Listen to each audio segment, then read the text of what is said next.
There are those who live in a victim mentality, and what they do is they interpret their lives as everything bad has happened to them. Sometimes I think to move forward, you do have to go back. Sometimes you have to take 2 steps back to take 3 steps forward.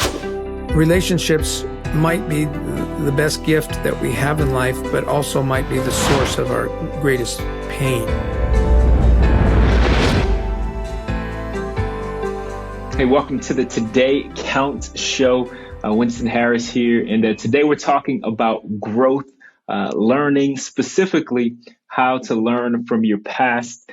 We all have a past, but not everybody learns from it. And today, excited because we have our founder of the Lead Today community, pastor, coach, consultant, communicator, leader, and author of his new book, Story, Jim Piper. Jim, how are you today? I am getting older every day, but I'm trying to stay positive and optimistic. Can't escape Thanks, it. Winston. Can't escape it. Yeah. Thanks for taking the lead chair today. Yeah, we're excited, about the new book, Story, coming out here at the beginning of May. And, some of what we're talking about here specifically, learning from our past. I've been able to walk through the book, preview. Thankfully, I've been able to get to it before anybody else has. And so good, so good. For those listening, can you share a little bit of your heart behind why you even kind of went towards this concept? Yeah, and it kind of lays the groundwork for my next book, but we won't talk about my next book yet. I'll see if I can answer your question. I think, some of it's going to be my personality, right? I mean, we just have to be honest about that. I do think in moving pictures. That's kind of how my brain works. I remember Little League like it was yesterday. I remember walking into my kindergarten class very vividly. And I think that's a feat. I'm in my 65th year of life. So that's almost like 60 years ago.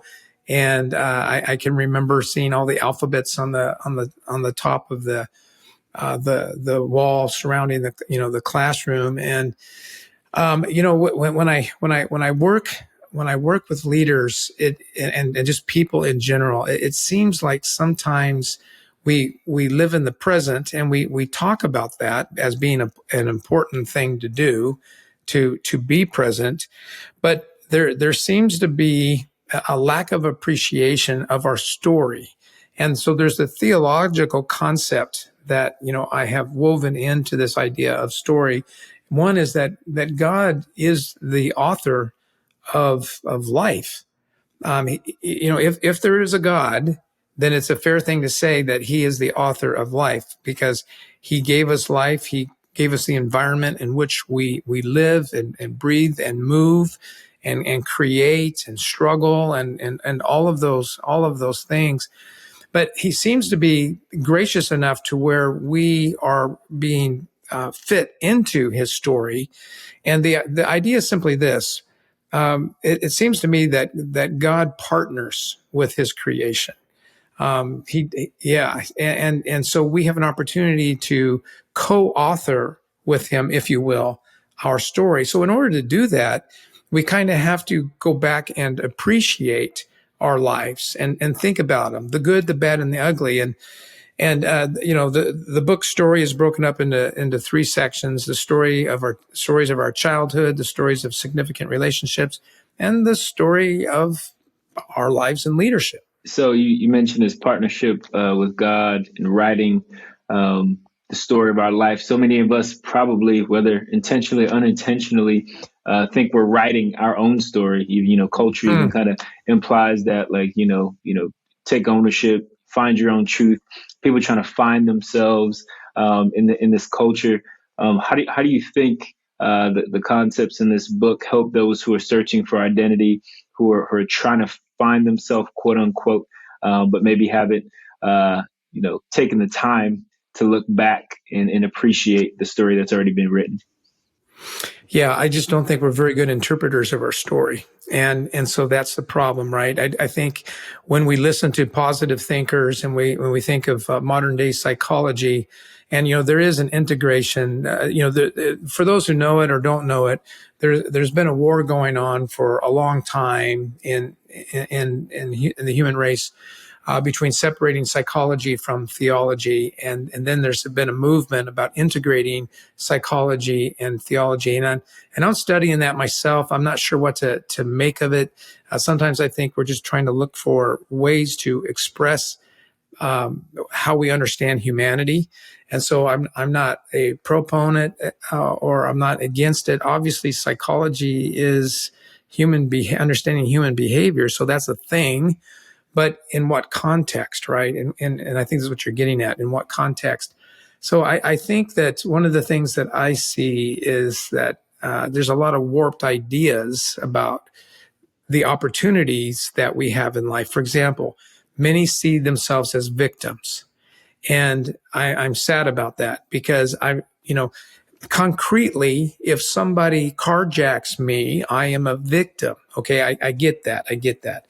But there are those who live in a victim mentality. And what they do is they interpret their lives as everything that bad has happened to them. And so they are captured by that. That would be one example. An extreme example would be, I can do whatever I want, whenever I want. I can accomplish whatever I want. I am the king of my life, da, da, da, da. And, we even say that you're the captain of your ship. And we like saying that because there is a ring of truth to it, but it has its boundaries.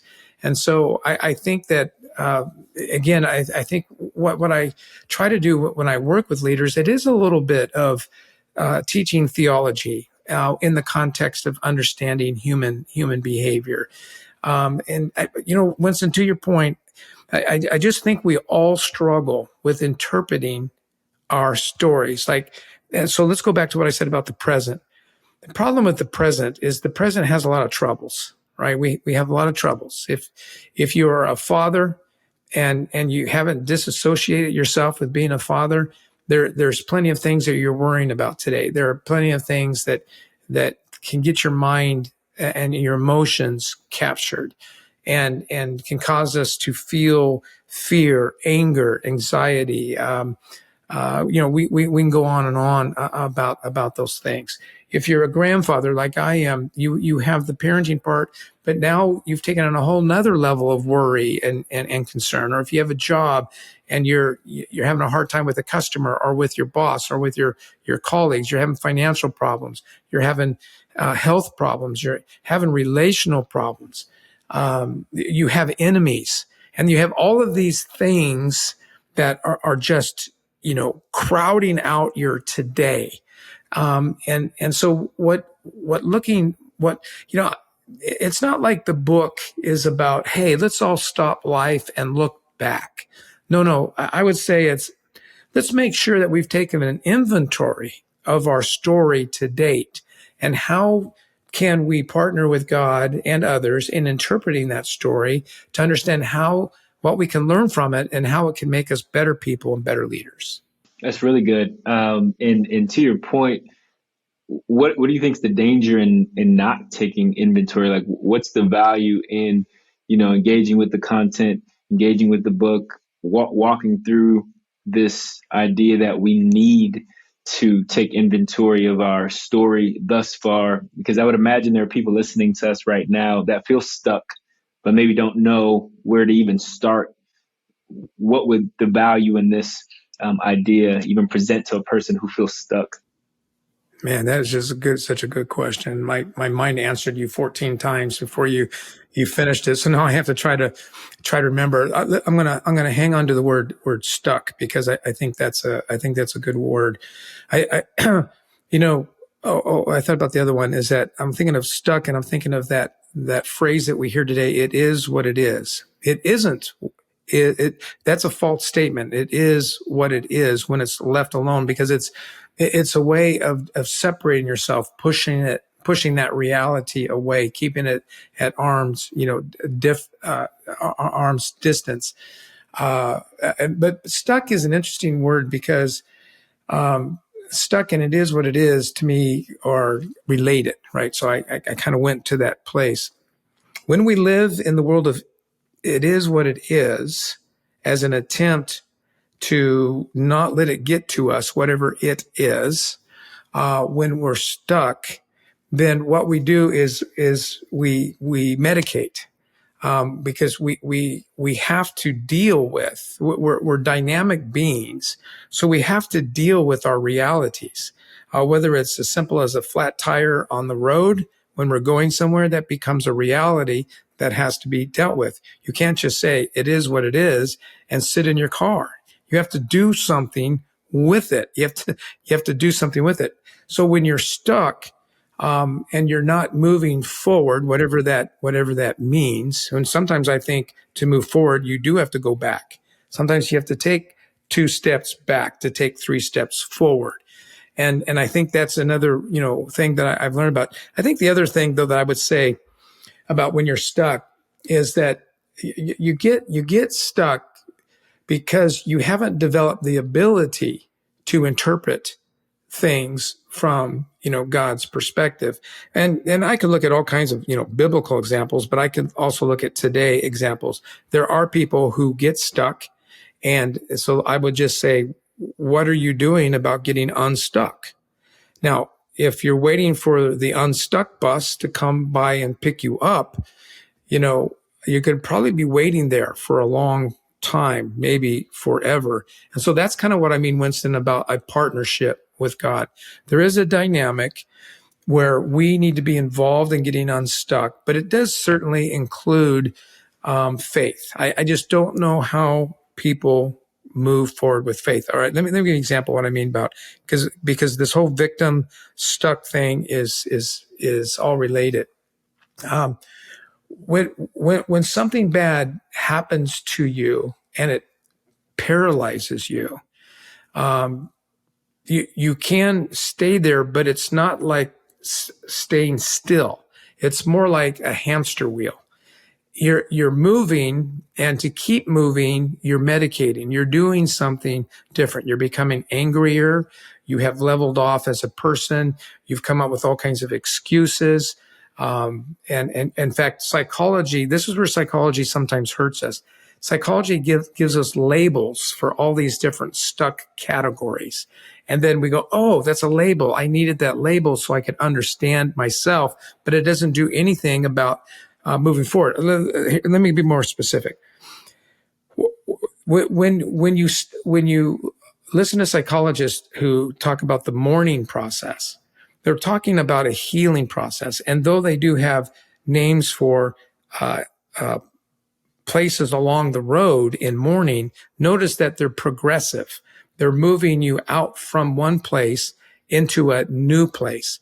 And so, I'm okay with that. The other thing I would say, though, about story is, I in my library, I don't know how many books I have on leadership, and they're interesting. They're all very, very helpful.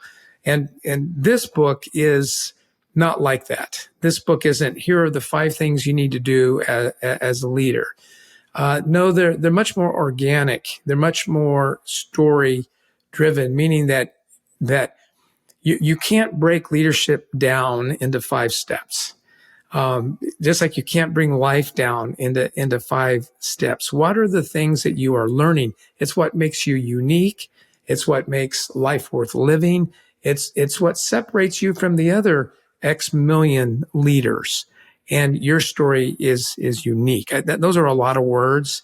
But I think when I run into somebody that I'm coaching and they talk to me about why this can't work, and the reason they give is because of something that didn't work in the past, that's an example of being stuck and not going back into the past and be able to properly interpret why that happened and what they learned from it. What they tend to do is come out of it, and now they have this unmoving principle that whatever this is will never work again. Does that make sense? Yeah, that is powerful because so many of us, myself included, probably don't, to your point, interpret or recognize that wherever we're stuck, we haven't considered the pain that is connected to a past event where we opened ourselves up to, a relationship of some sort. Leadership, at the end of the day is relational. And, to your point of this co-authorship, God and man writing a story together, it speaks to this idea of relationship, community. I hear in our culture, tribe is kind of a sexy term, right? We want to find our tribe and our community. But I think at the end of the day, people, myself included, but people that are listening right now or watching, maybe looking for their tribe, maybe looking for a community, looking for healthy relationships, but also don't quite know how that looks for them, because relationships are risky, relationships are scary. We've probably been hurt from previous encounters, whether leaders or not.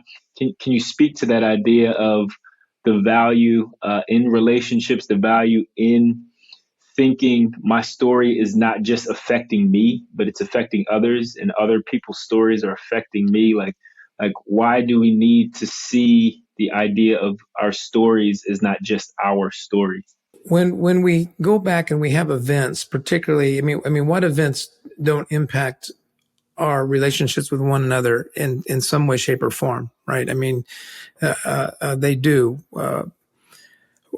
Relationships might be the best gift that we have in life, but also might be the source of our greatest pain. And a lot of times what happens is we get caught by surprise because of our youth or ignorance, or because we are lying to ourselves, or, we're just green, whatever it might be. And so then when those events happen to us, whether it be someone that flat out wounded us through lying or being a false witness, or maybe a breakup of a partnership, a marriage. There was idealisms that brought that event together. And so when tragedy breaks people up in that kind of way, it leaves scar tissue.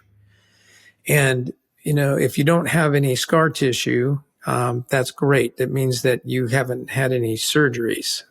Unfortunately, I've had surgeries, so I know what scar tissue is. And when scar tissue is aggravated or touched or pressure, it sends a signal back that, oh yeah, I have a wound, and that wound is deep. That wound is deep. So what we tend to do is when we don't go back and evaluate the stories, and we just let the stories live on without interpretation, then what happens is whenever that scar tissue is touched, we avoid going there, so we'll back off from it. But when we interpret it correctly, we might still go through similar things again, but it's like we're more prepared. It's like we have more tenacity. We don't allow it to diminish our love for other people and the idealisms that we're seeking in the first place. So when I was first wounded in leadership, for example, it was shock. It was shock and awe, because I went into it with incredible idealisms. I also went into it with incredible ignorance and lack of maturity and lack of experience and all of those kinds of things. And those things do set you up for, getting hurt. There's no doubt about that. So I think that, well, I mentioned the mourning process, earlier. I do talk about that a little bit in the book, that there is a really powerful thing about mourning. Mourning is a mourning loss, mourning wounds, mourning hurt is a really powerful healing process that teaches and helps. But, for example, if you're going to go back and try to unravel let's talk about leadership, a leadership train wreck. Most often you can go back and you can find fault with everybody involved. And that's not bad in and of itself, because it just kind of helps you think through it. But if you go back and you put yourself in that moment, your emotions are so high that you're on high defense and everybody's an enemy, right?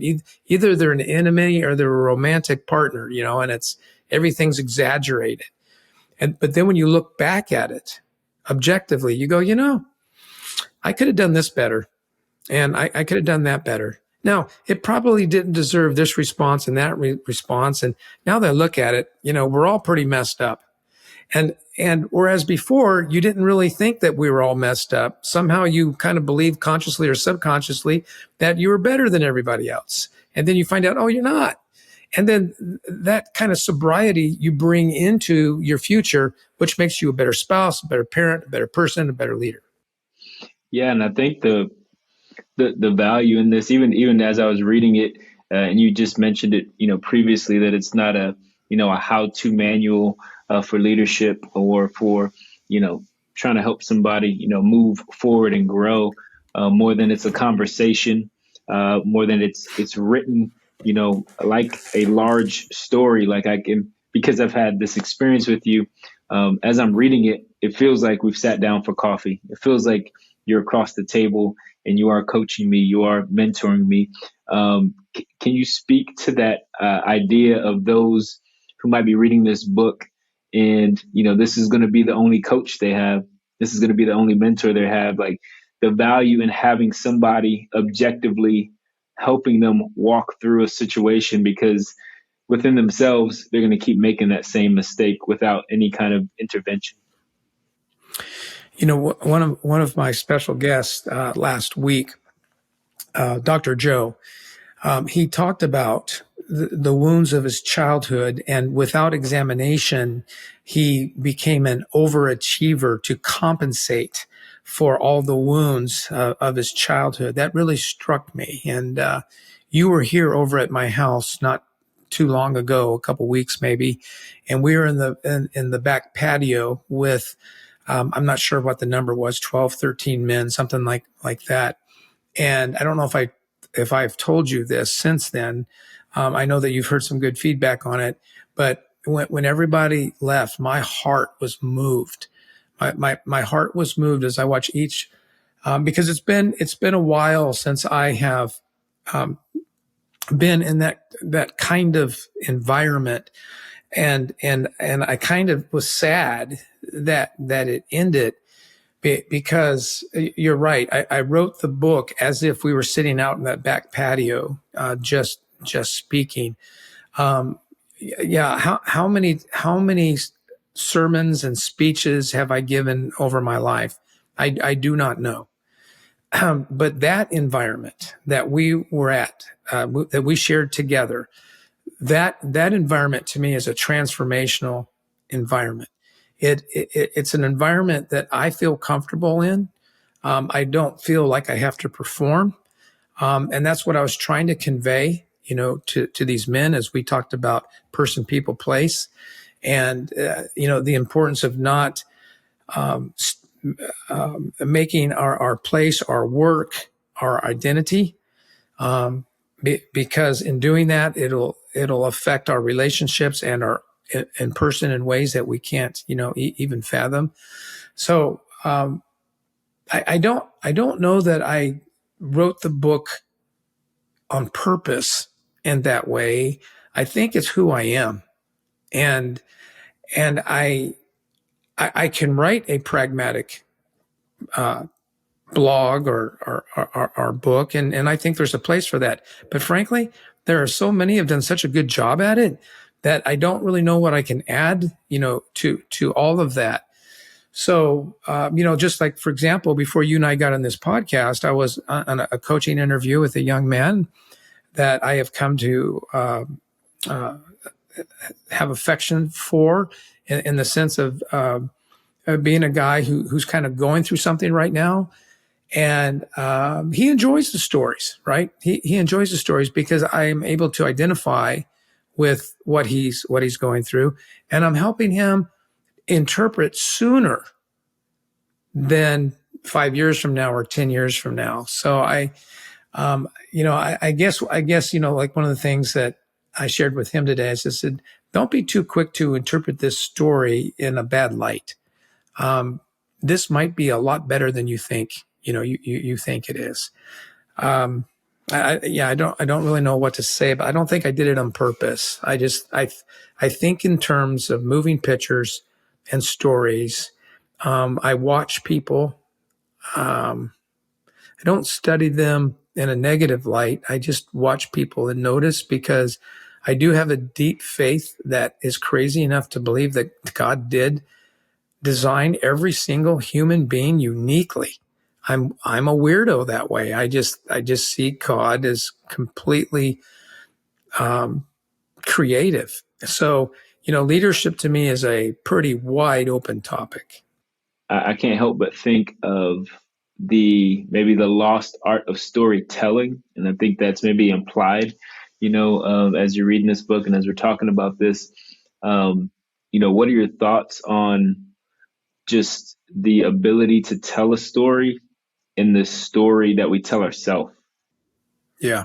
Well, for example, your story to me is intriguing. I'm just, I think about, where your life started, how you how you went to Colorado, and then how you end up in South Texas, and then what you're kind of minding your own business, trying to break into the corporate world after your athletic career ended, and then you find yourself at a progressive, aggressive ministry in San Antonio North Rock Church, and here you are in leadership, and from my perspective, you're still a very young man, and I think to me it's fascinating, you and your bride and your little girl and the things that you're talking about, for the future.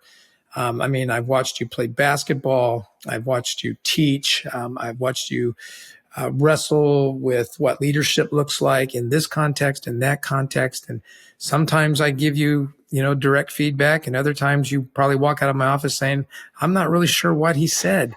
And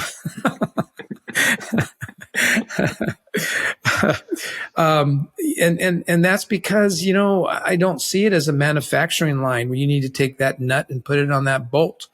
I just don't see leadership that way. I kind of see leadership like putting a golf ball. Those that are really good at it from a distance of, 10 or 12 feet, they can sink the same putt in 3 different ways. And I'm just not one of those who believe that there is one right way to do something. And so when I do work with team, I say to you, sometimes I'll say, Winston, am I giving you enough direction on that? Did you get what you were looking for? I've had to learn how to ask that question so that I don't leave people in storyland. But you're right. I don't think we talk about stories enough. I don't think we take enough time to learn each other's stories so that we can love and lead people better. I mean, I was in Virginia this last week surrounded by very top-notch leaders. But one thing I was convinced about is that they didn't know each other. And they really do need to know each other. So I'm going to be pushing the heck out of that team. Let me give you one more story. Yesterday, I was talking to a young man named Jason, whom you know. And I asked Jason if he knew a certain somebody there at the campus. And not only did he say yes, I said, well, tell me what you know. And his laundry list was impressive. And I gave him a high five and I said, thank you for that. Because there's this certain somebody that was on campus that I took a notice of in a positive way, the way they were going about their things. And I asked this Jason and I loved it. And I already learned, see, I haven't introduced myself to her, and I did give her a high five. I stood in her huddle and I listened to what, she did, and I gave her a high five, but she doesn't even know that I know more about her than I did, before, but that's because Jason knew enough. Right. And I do plan on following up with her and just letting her know that I see her and that, she's important. And I want her to know that I know a little bit about her, and I would like to know more. I mean, how does that not help us? And then yes, if we do that, and we say, hey, I understand that you did this and that you're doing this and that you're from this and that, you're going through that. I think it brings people up to their story. And I would like them to think of their life in the sense of a story. This is a chapter. This is a page in a chapter. I wonder what the next page is going to be. Versus seeing everything as so win and loss. Everything's like win and loss, win and loss. Do you think our culture is so inundated with information that they get fatigued to the point that they would rather just define their story as just information, just win and loss. But how much effort would you say it takes to have that perspective to see your life as a story?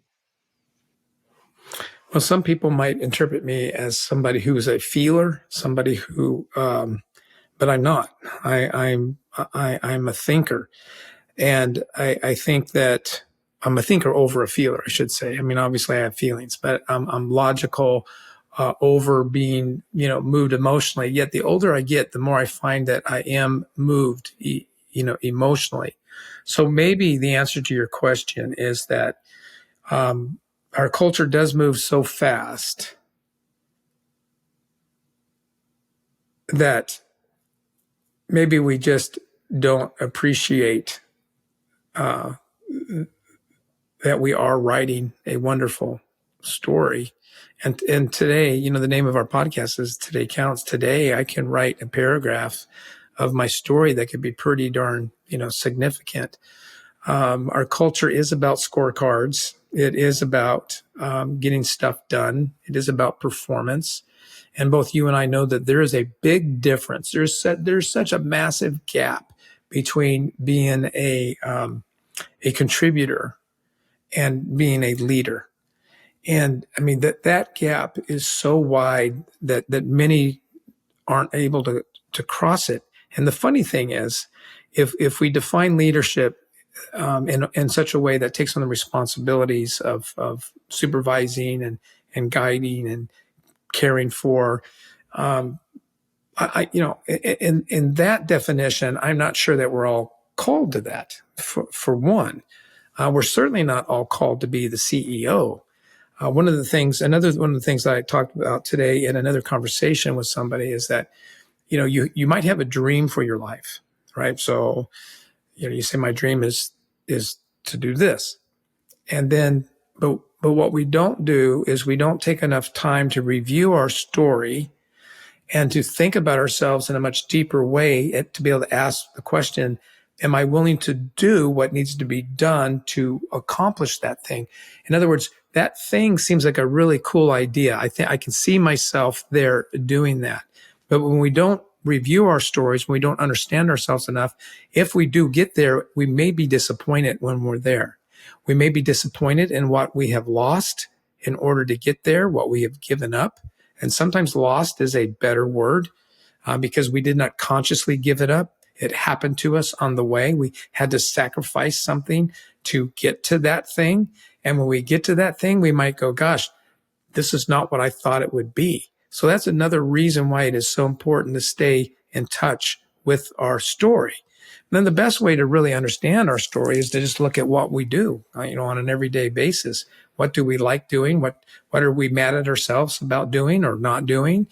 And, it's a constant dialogue that we need to have with ourselves and our creator. And frankly, those that we can trust around us, our personal board of directors.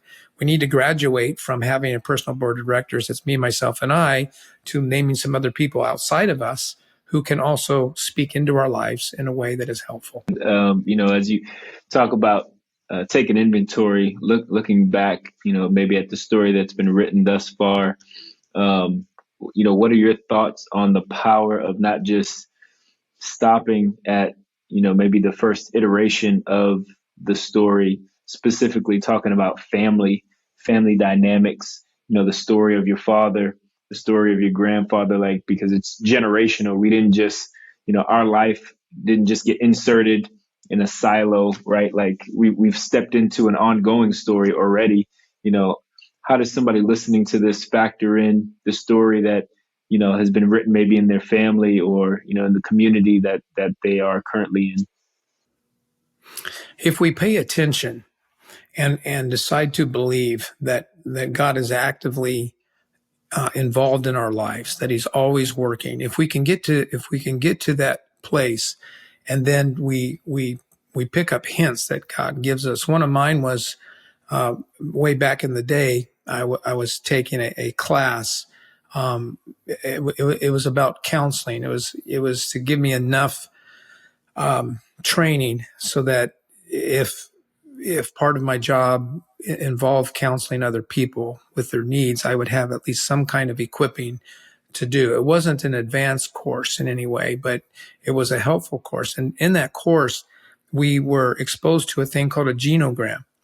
And a genogram is basically an informed family tree. Now, so, if you did the research, you could do a family tree. You could trace yourself back to however far, you want to and is possible. And so that would be a family tree. A genogram is an informed family tree. In other words, it's where you start digging. You start digging deeper. It's not just that your great grandfather was a carpenter or that such, but you found out that your great great grandfather lost his first marriage because he was an alcoholic. And then you found out that for whatever reason, his son, your grandfather, did not have alcoholism, a struggle with alcoholism, but you found out his son did. And that's your father. And then you go, wait a second, what's going on here? And then you start doing some deeper stuff and you start learning weird things, like seems like alcoholism runs in your family way back, but seems to skip a generation. And you go, why? You go, why is that? Or you might find out, I'm not going to go into detail of my genogram, but I found out some incredible information, and that helped me understand why I worry so much. I'm a positive, forward-moving. When I was younger, I was I was the Tasmanian devil when it comes to scorecards and getting stuff done. And I don't think I would have liked hanging out with me, to be frank, unless I was smoking the same thing that I was smoking, right? Which was probably some compensation, of some sort. But I think that what learning how to do a genogram, and frankly, you can Google it. You can Google genogram. I think it's spelled that way. I think it's GENO gram, and you can learn about how to construct those things. That wasn't directly what you were asking me, but it reminded me that was another tool that God gave me to not only understand myself, but to help others in that way. I learned some fascinating things about my family heritage that is really wonderful. And, you can kind of stick your chest out and go, wow. But then you learn some things that were very humbling and, hurtful, really. But it brings answers. Oh, wow. That's amazing. And so then you can start making some proactive decisions because you took enough time to look at your story. And to your point, Winston, it's not just my story. It's my dad's story. My dad's got a part of it. My mom's got a part of it. My sister, my brothers, my wife, my kids, my grandkids, my cousins, my baseball coach. We could, everyone, you don't own that's the point I think that you're trying to write. We don't own our own story. It's not only owned by the creator, but it's owned by so many that we know, and even people that we really don't know. Because why? Now this gets weird, because they were influenced by people we don't know. So it's my dad always says, Jim, remember, everybody has a story. And why is he telling me that? He's telling me to back off and maybe give them a little bit of space, maybe give them a little bit of grace. And my family knows I repeat that all the time. I repeat that all the time. It doesn't mean that when you read this book story that tomorrow you're not going to struggle with some sort of pain. No, that's not what it's going to do. But what it's going to do is help you understand the pain, help put it in context, and watch God transform it into useful things. In other words, don't be afraid of being sad. Don't be afraid of calling something what it is instead of saying it is what it is. If it's tragic, say it's tragic. Is it disappointing? Call it disappointing. We talked about that the other night, right? In your place, label it. If it's a Goliath, give it a name. And what's really weird about identifying your Goliath is that in some weird way, once you identify it, it kind of shrinks your Goliath down to a size where you have a better chance of slaying it. Thinking about naming, your issues, naming maybe even parts of your story. Would you say it's helpful in learning how to tell your story? You share that encouragement in the book, that we have to learn how to tell our story. And if we, the way I'm receiving some of this is, if I can learn how to identify even what's going on, in my world, in my season, whatever the tensions are in my life, then I can use that kind of as a center point, if you will, in the chapter of the story that is being written. So when I do see a victory, when I do break through, I can reference and say, oh, that was that chapter. That was this chapter. I have a frame of reference. And I've actually experienced this in some different ways when I'm able to talk to people maybe going through a similar season or a similar situation. I can kind of, in my mind's eye, if you will, mentally open up the book of my life, and I can kind of skim through, and I say, oh, I know what chapter that is. And I can go right to that chapter, and I can even break it down to just that paragraph. Sometimes I don't even have to give them the entire story. I just have to give them the part that best correlates to, that instance. I might only have 30 seconds in a line at HEB with somebody, but I can reference, okay, this part of my story maybe can be an encouragement to them. What would your encouragement be for somebody who doesn't know how to tell their story? Yeah, I think, what I would call what you're talking about is, learning how to compartmentalize your life, creating some distance between each of the chapters and paragraphs. And the more you can do that, I guess some might, challenge us and say, well, that sure sounds like a defense mechanism, in and of itself. I don't think it is. I think what it is that you can then go into any of those chapters and sections, and you can speak about them. And some are going to be more emotional than others. Some are going to be more healed and transformed than others. But you're able to walk consciously, through your stories. And to your point, that's probably what happens to me so often, and that you have experienced, is that when you bring me something, it reminds me of something. And it's because I've been working through stuff, like, without getting too open here. I think I'm going through 3 seasons right now in my life in parallel. One is, I'm at that place where I'm trying to figure out what does retirement or semi-retirement, look like for me. I'm not a retiring kind of guy, but it needs some sort of definition, because I can't do, and I don't want to do what I did in my 40s. So that's a season. It's a season, and I haven't quite come up with it. The other night I told you guys it was a season of learning how to age. And that's a broad term. It's not the best term, and I still haven't come up with it, but I'm trying to label that. I'm also going through a season as a parent, which is interesting because, my kids are, to say they're adults. Well, they're not just adults. I mean, they're right at middle age. But there's something that I'm trying to figure out in my parenting, at this stage where I can tell that I'm struggling with some emotions that I'm wondering, should I be struggling with those emotions at this stage? So that's another example of what I'm going through. And the other one is kind of aging also, but I'm looking at some significant surgery tomorrow. And that is a season, because it's not something that I go get fixed and then I come out and I'm fine. The process of healing is going to take some time. So I've got those 3 things going on, but I can label them.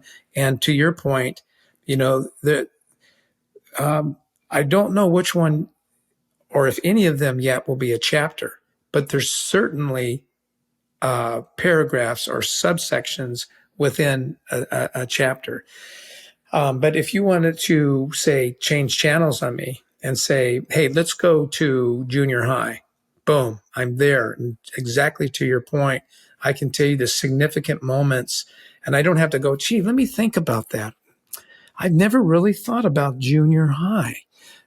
That's just not true for me. I could write a book on junior high. I could. I'm not going to, but I could. um, yeah. So, I mean, some psychologists may say, well, I think Jim is borderline narcissistic. He's thinking about himself a lot. Well, I don't know. Maybe. But I mean, you kind of have to your point. If we're going to move forward, if we're going to learn who we are, how we've been designed to add value in the earth, we're going to have to be critically thinking about, man, what does my past look like? What does my current present look like? And where am I going? Where am I moving forward to? Where do I want to move forward to?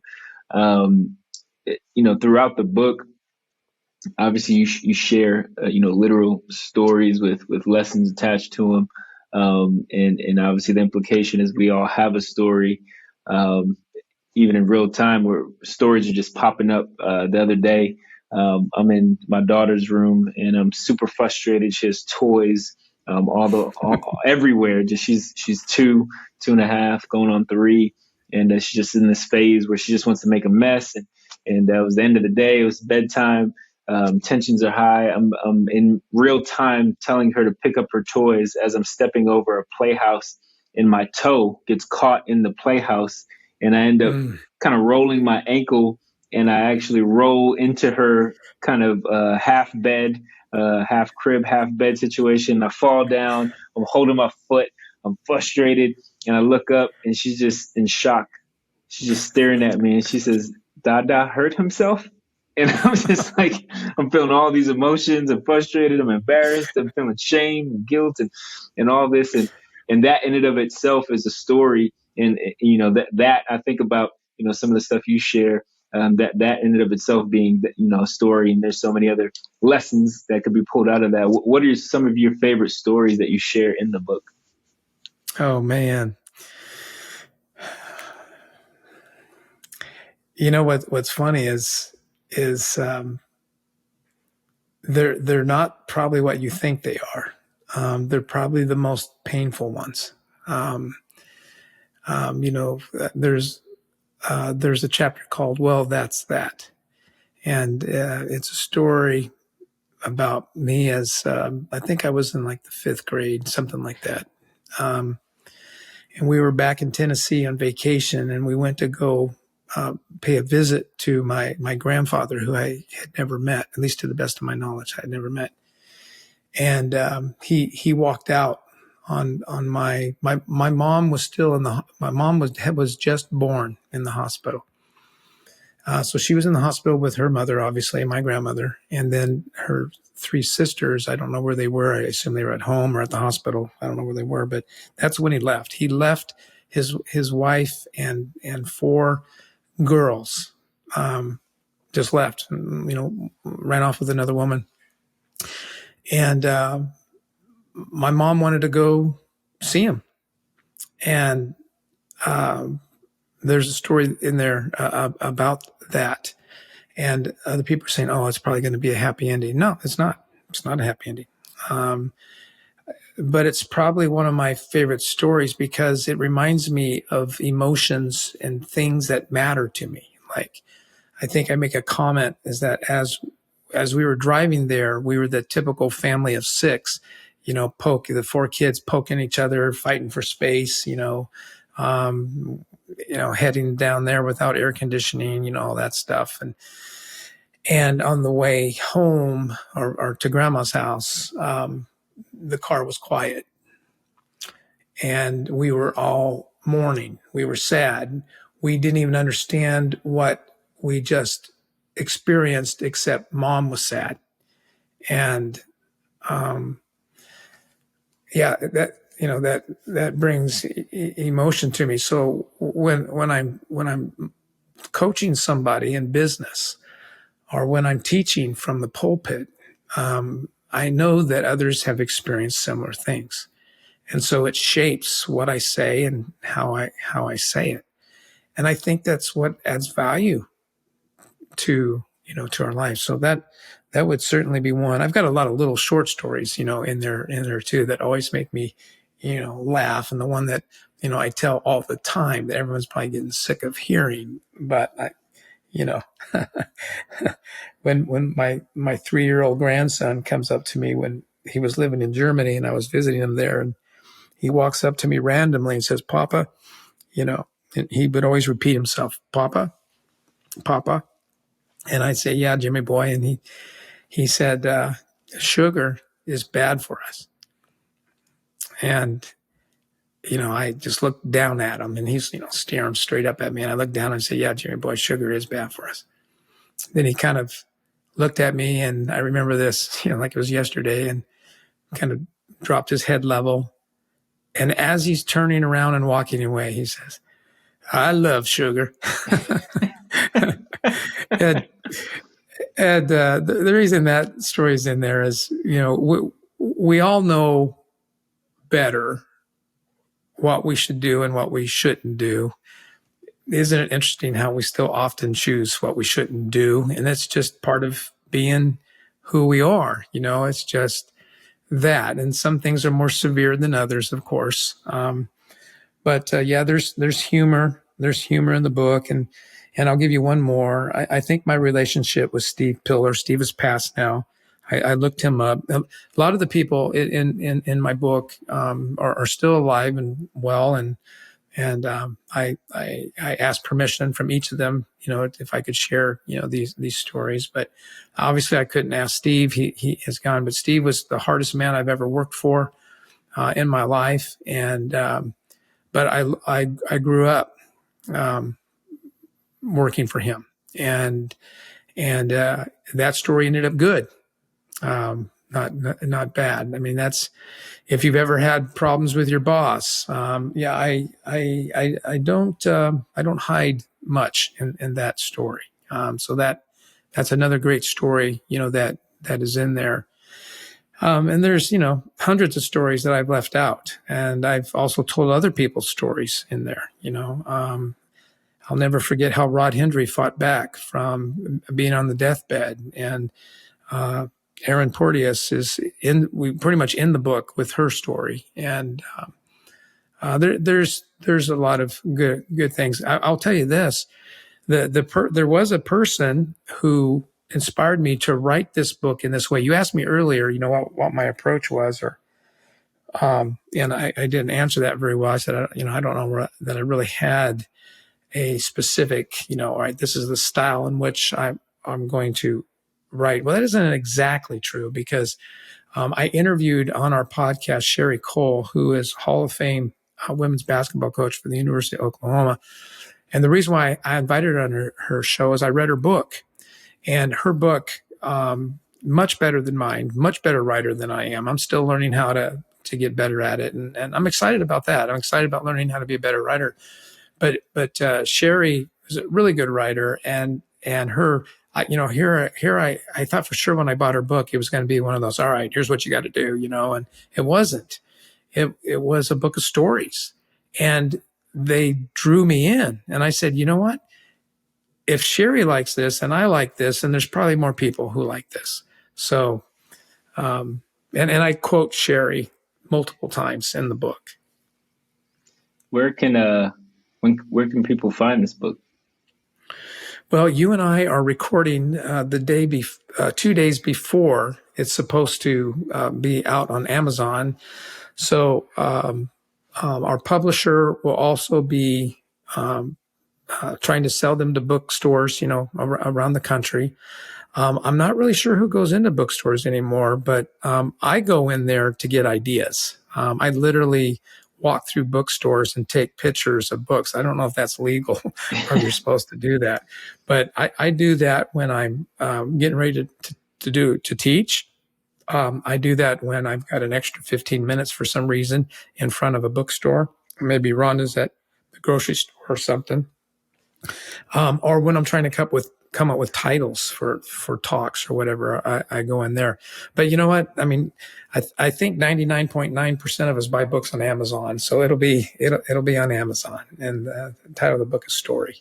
It's awesome. Looking forward to so many people being encouraged by it. I know that's your heart. behind this. And man, if you're watching, listening to the podcast, be sure to subscribe, follow, leave a review. We always appreciate that, and love the support, and just love to hear from you how this content is encouraging you and blessing you. Anything else you want to leave the people with today, Jim? No, I just appreciate you and appreciate you taking the time. And like I said earlier, I think about you and your story as I do a lot of my friends and think about their story.